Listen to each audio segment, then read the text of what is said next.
Assalomu alaykum. Yana bir bor sizlar bilan foydali ingliz kanali bo'lyapti. Sizlar bilan bugungi mavzuyimizda ingliz tilidagi muxbir so'zining ikki xil ma'nolarini ko'rib chiqamiz. Qanday desanglar, correspondent va reporter so'zlar bo'ladi. Bu so'zlarni alohida ingliz tilida o'zining ma'nolari bor. Qanday desanglar, birinchi navbatda correspondent so'zidan boshlasak, correspondent so'zi o'zingizning shahringizda bo'lib turib muxbirlik qilayotganlarni aytish mumkin.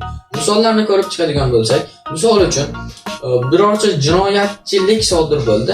Ana shu jinoyatchilikka ma'lumotlarni olish uchun o'zingizning shahringizdan bo'lgan jurnalistlarni ayta olamiz. Endi navbatga keladigan bo'lsak, reporter so'zi. Reporter so'zini turli xildagilarni aytish mumkin. Misol uchun, televizorda chiqadiganlarni va boshqalarni aytish mumkin. Sizlar shunday ajoyib va qiziqarli ma'lumotlarni faqatgina foydali ingliz kanalida topishingiz mumkin. Sog' bo'ling, salomat bo'ling. Sizlar bilan foydali ingliz kanali bo'ladi. Yana bir bor eslatma. Foydali ingliz kanaliga obuna bo'lishni unutmang. Sog' bo'ling, salomat bo'ling.